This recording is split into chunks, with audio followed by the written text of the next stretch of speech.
Okay, सो मैंने जैसे बताया कि अगर प्रीवियस लिंक में या प्रीवियस लेक्चर में आप देखोगे तो आपको समझ में आएगा।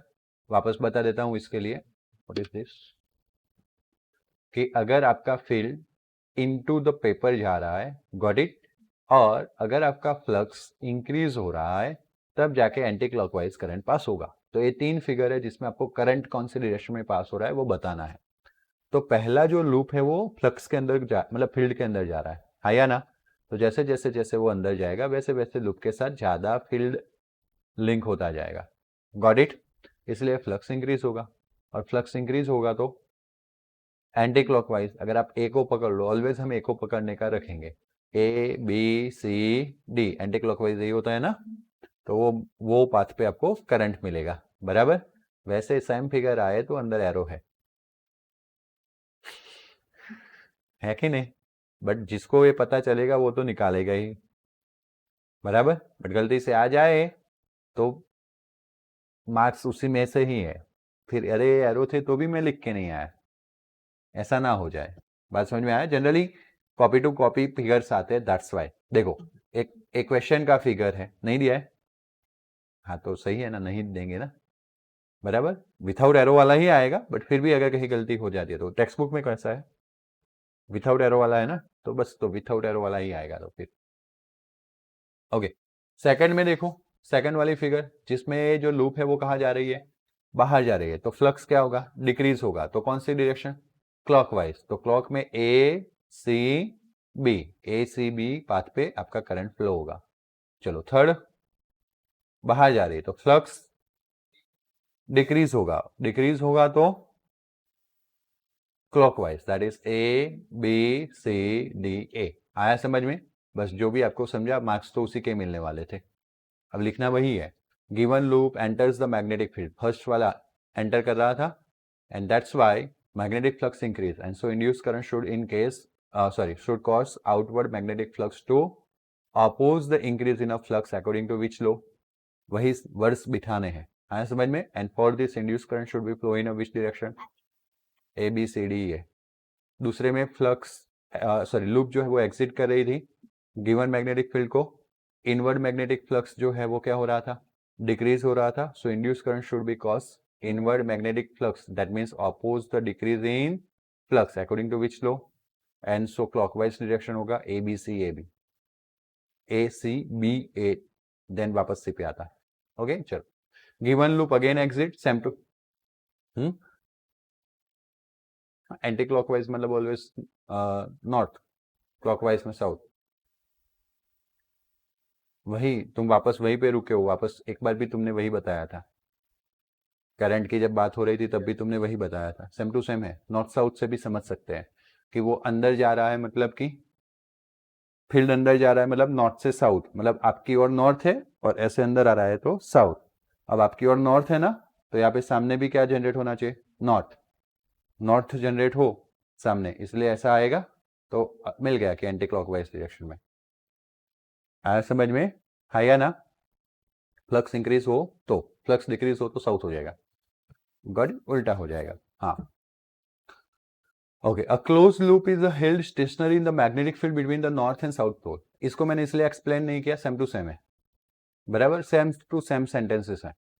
ओके, यहाँ पे आ जाते हैं। A closed loop is held stationary in the magnetic field between the north and south poles of two permanent magnets held fixed. Can we hope to generate current in a loop by using the strong magnets. Okay, strong magnet use करके क्या हमें current मिल सकता है, तो no. क्यों, क्योंकि हमने stationery बोला, स्टेशनरी बोला तो फ्लक्स क्या हो गया, लिंक तो हुआ, लेकिन फ्लक्स लिंक तो हुआ लेकिन चेंज इन फ्लक्स जीरो हुआ, क्योंकि फ्लक्स फ्लक्स क्या हुआ, कांस्टेंट, फ्लक्स क्या हो गया, constant. So we obtain induce current by change in magnetic flux link with coil, but here coil is, flux will not change, and that's why हमें कोई current मिलेगा नहीं। Number 2, yes, closed loop moves normal to the constant electric field between the plates of the large capacitor. Is current induced in this loop, is a current induced in the loop, number 1, when it is wholly inside the region between the capacitor plates, number 2, when it partially outside of the plate of capacitor, and third one, electric field is normal to the plane of लोग okay वैसे दो ही बोले और this is just given that field is the normal to the plane of loop. बोलो कब होगा? जब वो कैपेसिटर के दो प्लेट के बीच में होगा तब, या बाहर में हो, पार्शियली बाहर होगा और पार्शियली अंदर होगा तब। फील्ड कब, करंट कब जनरेट होगा? इंड्यूस कर, बाहर से अंदर जाएगा तो, क्योंकि अंदर हो जाएगा तो कांस्टेंट हो जाएगा, बाहर से अंदर जाएगा तो वेरी होगा। पक्का ना? पक्का ना? शायद क्या, इंड्यूस करंट कब प्रोड्यूस होता है? जब फ्लक्स चेंज होता है, बराबर? सेम ही रहेगा, जब बाहर निकलेगा और जब अंदर आएगा तभी फ्लक्स चेंज होगा। यस और नो? भटक रहे हो? वही एक गलती है। हमें कौन सा फ्लक्स चाहिए था? Magnetic flux. तो कैपेसिटर का क्या रोल इधर? कैपेसिटर तो कौन सा फील्ड प्रोवाइड करेगा? Electric field. इलेक्ट्रिक फील्ड में तो कुछ भी नहीं होगा, मतलब इंड्यूस करंट प्रोड्यूस नहीं होगा। आया समझ में? एंड दैट्स वाई सिर्फ एक वर्ड्स की वजह से गलत, बाकी सब सही था, सोचना सही था। अगर वही मैग्नेटिक फील्ड होता तो अंदर होता तब कांस्टेंट हो जाता, अंदर से बाहर या बाहर से अंदर करता तब वेरी होता। आया समझ में? So we cannot have any induced current in either two of the given cases because magnetic field does not exist, and that's why flux is not exist. Hence there cannot be any change in magnetic flux. वैसे यहाँ पे field लिख देंगे और यहाँ पे सही है मैग्नेटिक फ्लक्स। फील्ड एग्जिस्ट नहीं करता तो फ्लक्स में कोई चेंज नहीं होगा। ओके अभी क्या बोला है?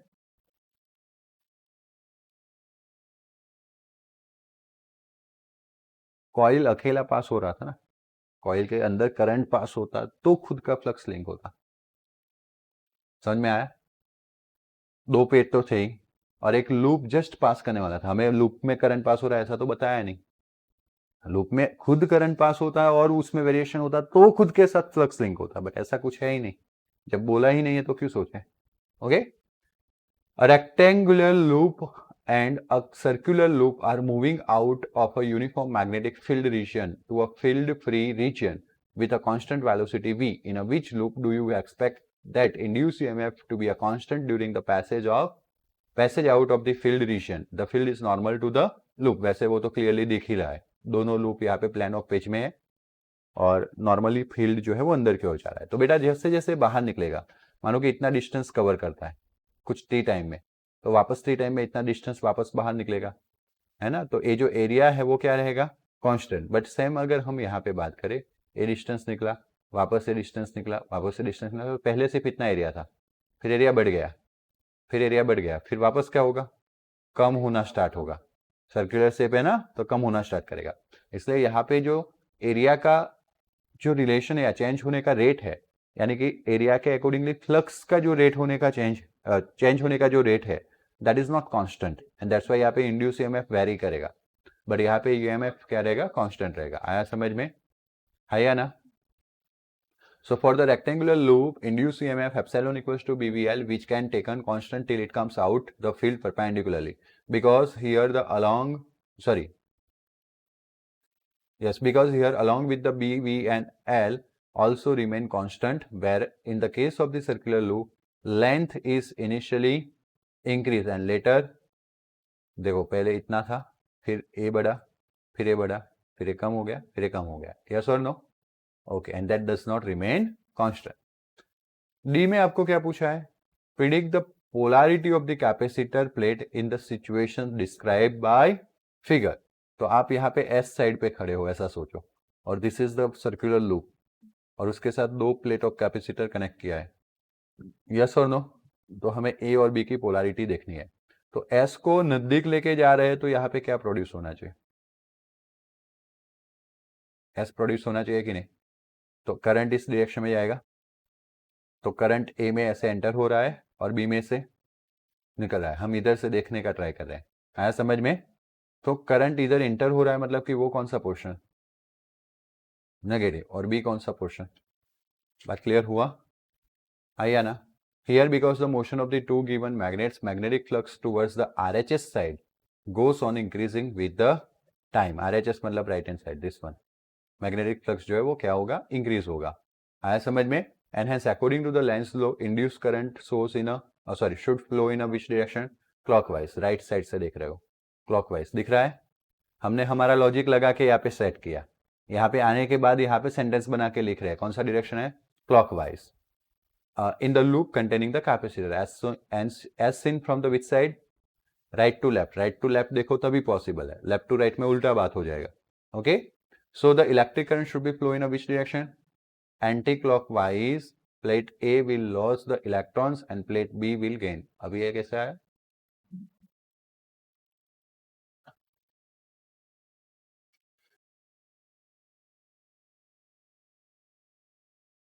क्लॉकवाइज किया था ना यहाँ पे, तो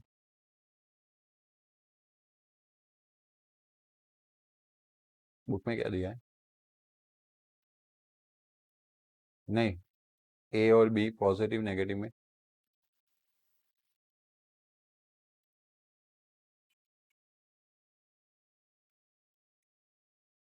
ए is positive with respect to B.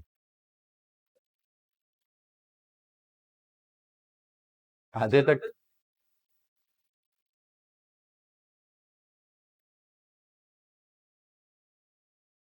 हमारे हिसाब से तो क्लियर ही है ना, इंड्यूस है कि वो यहाँ पे एस, तो यहाँ पे क्या बनना चाहिए, एस बनना चाहिए.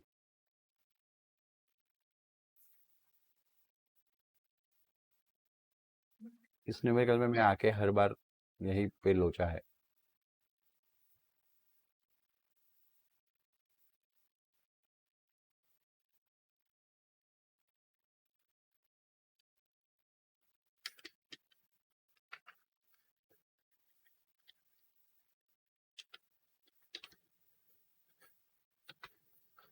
सबने वैसे बुक का ही कॉपी लगाया होता है, बट एक बार फिर भी देख लेते हैं.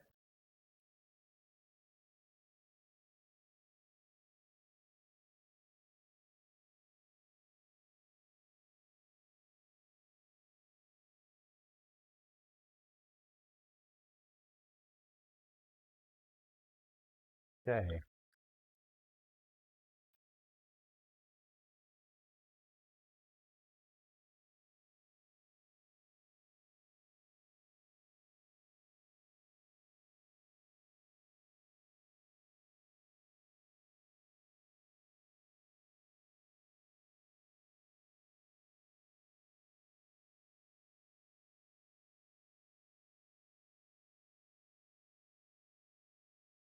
मैं एग्जाम्पल का नहीं देते.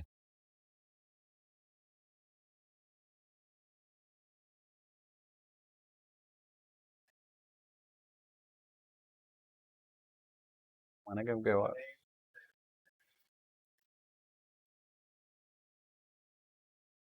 કેમ કેમ તું મેડમને બતાવીને કન્ક્લુડ કર, હું નથી પડવાનો એ બધા.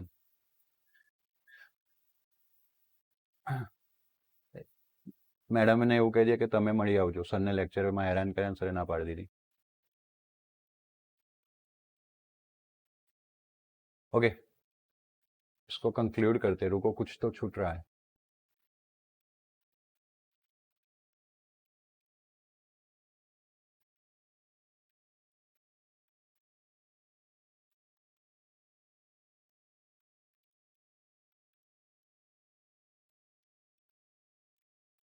बुक में क्या लिख के दिया, बुक में तो फटाफट से दे दिया है. The polarity of the plate A will be positive with respect to B.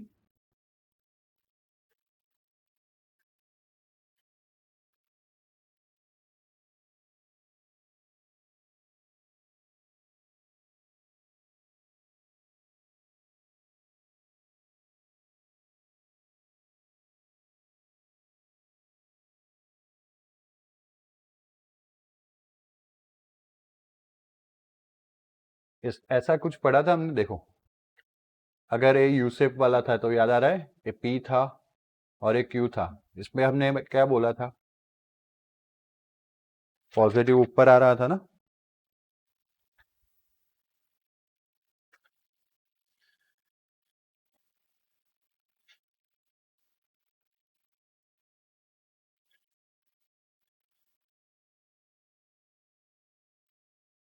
ऐसा नहीं था, पॉजिटिव यहाँ पे था और नेगेटिव यहाँ पे था, ताकि पॉजिटिव से नेगेटिव की ओर करंट जाए.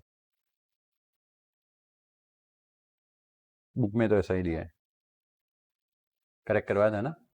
तो पॉजिटिव टू नेगेटिव की ओर करंट जाए, तो बैटरी के अंदर, मतलब कि ये बैटरी के दो एंड हो, तो नेगेटिव के अंदर करंट जा रहा है, तो हमने भी वही लिया है ना।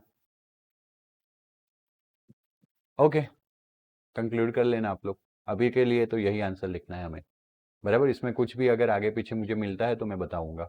अभी के लिए यहाँ पे रखते हैं कि क्लॉकवाइज के बाद इन लोगों ने पता नहीं करंट करके कैसे कर दिया एंटी क्लॉकवाइज, और जब एंटी क्लॉकवाइज कर दिया तो उल्टा हो जाएगा इससे पूरा सिचुएशन। जिसको हमने पॉजिटिव बोला था वो क्या बन जाएगा, और नेगेटिव बोला था उसको पॉजिटिव। टाइम वेस्ट नहीं करते, उसका कुछ होगा कंक्लूजन तो मैं बताऊंगा, बट फिर भी हमें आंसर बुक के आंसर से ही मार्क्स मिलने वाले हैं। तो बुक में भी बताया ए पॉजिटिव और बी, तो उस हिसाब से जाएंगे। A metallic rod of 1 meter length is rotated with the frequency of 50 revolution per second, with one end hinged at the center and other at the circumference of the circular metallic ring of radius 1 meter, about an axis passing through the center and the perpendicular to the plane of ring as per the figure। तो देखो यहाँ पे एक circular loop हो गया, centre और इस point P, circumference point P, उसके बीच में एक वायर को ज्वाइन किया गया, रॉड को, और ये जो मैग्नेटिक फील्ड है इनसाइड ऑफ द प्लेन उसको परपेंडिकुलर हो गया। अब ये रोटेशन करेगा, क्या करेगा, rotation with the frequency of 50 revolution per second. तो this is the frequency F, revolution per second. तो आपको बताना है कि constant uniform magnetic field 1 tesla parallel to the axis of loop या that rod rotation axis present होता है everywhere, then what is the EMF between the centre and the metallic ring. तो हमें तो इतना पता है कि अगर ये रॉड है ओपी, तो वो ओपी अगर लीनियर मोशन करता तो बीएलवी जितना क्या प्रोड्यूस होता, सुन लो, बीएलवी जितना क्या प्रोड्यूस होता, मैग्नेटिक सॉरी इंड्यूस ईएमएफ। कौन सा, BLV, induce EMF for the which motion, linear. हमें इसको रोटेशनल में कन्वर्ट करना है, किसमें कन्वर्ट करना है, तो हम पूरे रोड को लेके ना चल पाए, तो हम छोटे से एलिमेंट को ले जिसका कितना लेंथ है, सपोज डी आर, तो हम बी वी एल लिखते थे, उसके यहाँ पे बी वी डी आर लिखना पड़ेगा, यस और नो। तो हमने क्या किया, first method leave it, second method way, second leave it, third method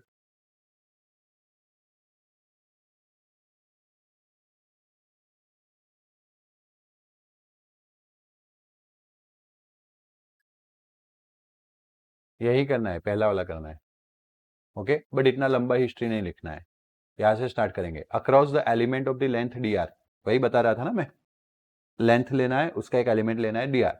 rod at chosen which distance, r distance from the centre, EMF is d epsilon, क्योंकि हमने पूरा रॉड नहीं लिया, रॉड का एक छोटा सा पार्ट लिया, तो एप्सिलॉन भी कैसा मिलेगा, छोटा, d epsilon.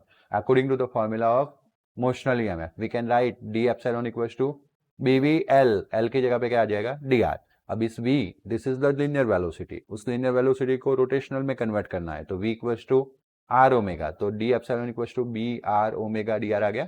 This is the role, हमें वही तो करना था, लीनियर को हटा के ओमेगा में जाना था, और हमने सर डी आर क्यों लिया, बिकॉज यहाँ पे आर आ रहा है, उसके रिस्पेक्ट में हमें डेरिवेशन करना है, दैट्स वाई हमें अल्टीमेटली एल को तो डी आर में कन्वर्ट करना ही पड़ता। बात समझ में आया। अब छोटा सा एप्सिलॉन है ईएमएफ, उसको बिग ईएमएफ में कन्वर्ट करना है,